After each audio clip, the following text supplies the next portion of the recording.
परिचय।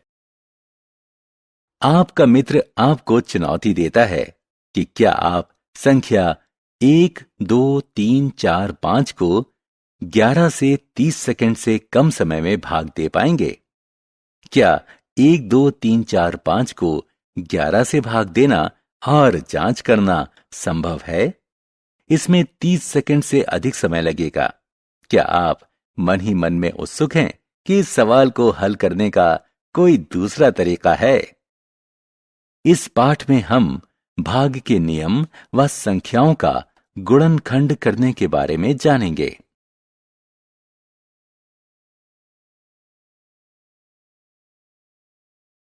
उद्देश्य। इस पाठ के अंत में आप निम्न करने में सक्षम हो जाएंगे। 2, 3, 5, 10 और 11 से विभाज्यता की जांच करने के नियम समझना, अभाज्य संख्याओं को परिभाषित करना, भाज्य संख्याओं को परिभाषित करना, अभाज्य गुणनखंड समझना। 2 से विभाज्यता। अनुज जानता है कि जिस संख्या के अंत में 2, 4, 6, 8 या 0 होता है तो वो संख्याएं सम संख्याएं होती हैं। उसने रैंडम आधार पर कुछ ऐसी संख्याएं लीं जिनके अंत में 2, 4, 6, 8 या 0 है और उन्हें 2 से भाग दिया। उसने देखा कि सभी में शेषफल 0 बचता है। अब उसने कुछ ऐसी संख्याएं लीं जिनके अंत में 2, 4, 6, 8 या 0 नहीं है और उन्हें 2 से भाग दिया। उसने देखा कि ऐसी सभी संख्याओं में 0 के अतिरिक्त कोई संख्या है।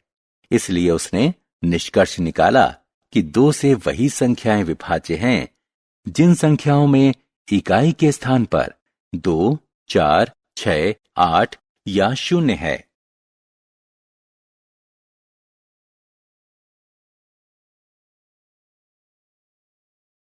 तीन से विभाज्यता। संख्या 3 से विभाज्य है या नहीं, ये जानने के लिए हम पहले वाला नियम नहीं अपना सकते। आप देखेंगे कि ऐसा क्यों है। 33 के अंत में 3 है, जबकि इसे 3 से विभाजित करने पर शेषफल 0 प्राप्त होता है। इसलिए 363 3 से विभाज्य है।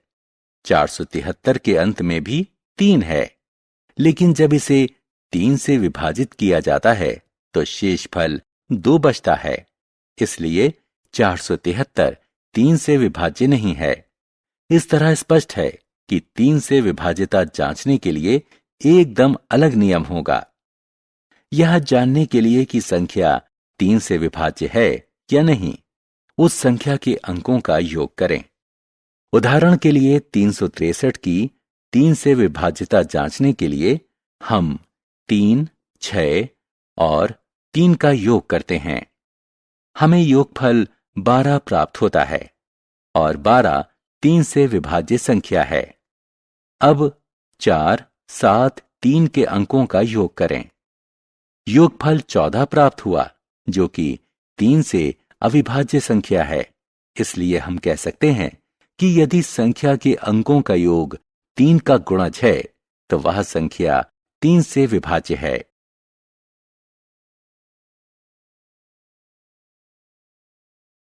पांच और 10 से विभाज्यता। अनुज को किसी संख्या की 5 से विभाज्यता की जांच करना बहुत आसान लगता है। वो संख्याएं जिनके अंत में 5 या 0 है 5 से विभाज्य हैं। कोई भी वह संख्या जिसके अंत में 0 है वह 10 का गुणज है। इसलिए वह 10 से विभाज्य है। इसलिए कोई संख्या जिसके इकाई के स्थान पर 0 या 5 है तो यह 5 से विभाज्य है। और कोई ऐसी संख्या जिसके इकाई के स्थान पर 0 है तो वह संख्या 10 से विभाज्य है। 11 से विभाज्यता।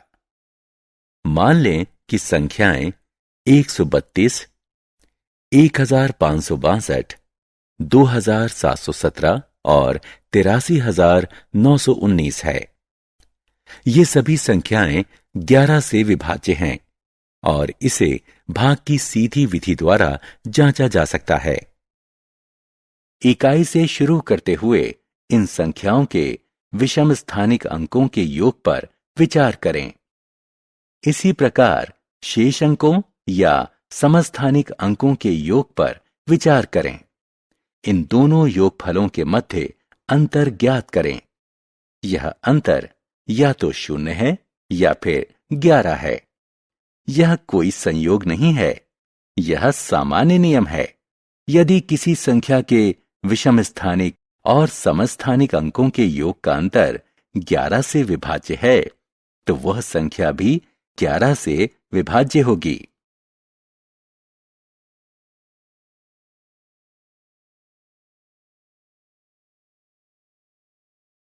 अभाज्य संख्याएं और भाज्य संख्याएं। संख्या 1 को देखें। इसका केवल एक गुणनखंड है, स्वयं 1। एक विशिष्ट संख्या है। संख्याओं 2, 3, 5, 7 इत्यादि को देखें। वास्तव में इन संख्याओं के 2 गुणनखंड हैं, 1 और संख्या स्वयं। वे संख्याएं जिनके केवल 2 गुणनखंड होते हैं, वे अभाज्य संख्याएं कहलाती हैं। कुछ और संख्याओं जैसे 4, 6, 8 इत्यादि के 2 से अधिक गुणनखंड होते हैं। जिन संख्याओं के 2 से अधिक गुणनखंड होते हैं, वे भाज्य संख्याएं कहलाती हैं। संख्या 1 ना तो अभाज्य है और ना ही भाज्य। 2 सबसे छोटी अभाज्य संख्या है। यह एकमात्र सम अभाज्य संख्या है। अन्य सभी अभाज्य संख्याएं विषम हैं। इरेटोस्थेनस की छन्नी। आइए इरेटोस्थेनस कहलाने वाले ग्रीक गणितज्ञ की विधि का इस्तेमाल करके 1 से 100 तक की सभी अभाज्य संख्याएं ज्ञात करें। 1 से 100 तक की सभी संख्याएं लिखें। 1 को काट दें क्योंकि 1 अभाज्य संख्या नहीं है। 2 के ऊपर गोला बनाएं। उसके बाद 2 को छोड़कर 2 के सभी गुणजों पर क्रॉस लगा दें। अब आप देखेंगे कि पहली बिना क्रॉस की संख्या 3 है। 3 के ऊपर गोला बनाएं और 3 को छोड़कर इसके सभी गुणजों को क्रॉस करें। अगली बिना क्रॉस वाली संख्या 5 है। 5 के ऊपर गोला बनाएं और 5 को छोड़कर 5 के सभी गुणजों पर क्रॉस लगाएं। अगली बिना क्रॉस वाली संख्या 7 है। 7 के ऊपर गोला बनाएं और 7 को छोड़कर 7 के सभी गुणजों पर क्रॉस लगाएं। इस तरह सभी बिना क्रॉस वाली संख्याएं अभाज्य संख्याएं होंगी। 1 को छोड़कर अन्य सभी क्रॉस वाली संख्याएं भाज्य संख्याएं होंगी।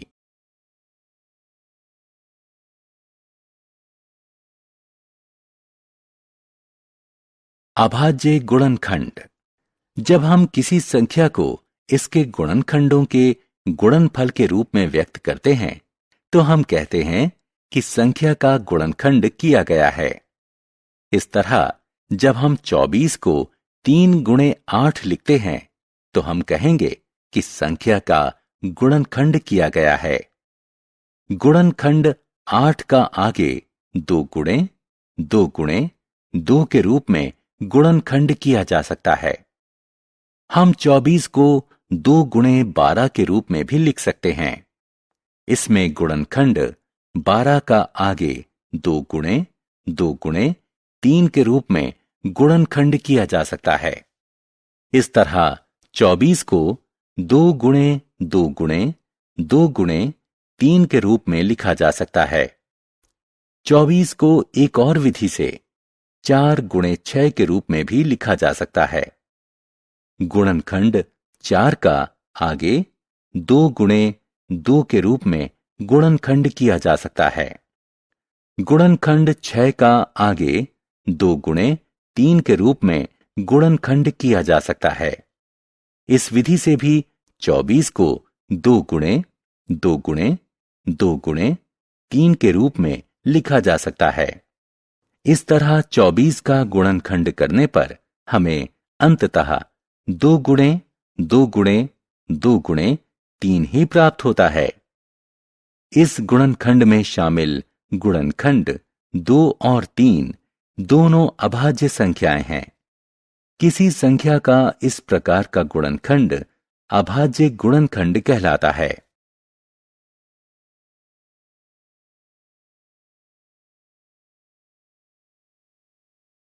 सारांश।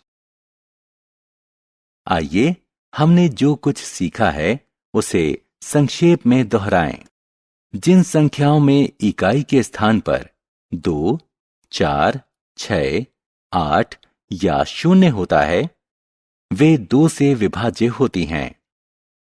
जिन संख्याओं में इकाई के स्थान पर 5 या 0 होता है वे संख्याएं 5 से विभाज्य होती हैं। जिन संख्याओं में इकाई के स्थान पर 0 होता है वे संख्याएं 10 से विभाज्य होती हैं। यदि किसी संख्या के अंकों का योग 3 से विभाज्य है तो वो संख्या भी 3 से विभाज्य होगी। यदि किसी संख्या के विषम स्थानिक और समस्थानिक अंकों के योग का अंतर 11 से विभाज्य है तो वह संख्या भी 11 से विभाज्य होगी।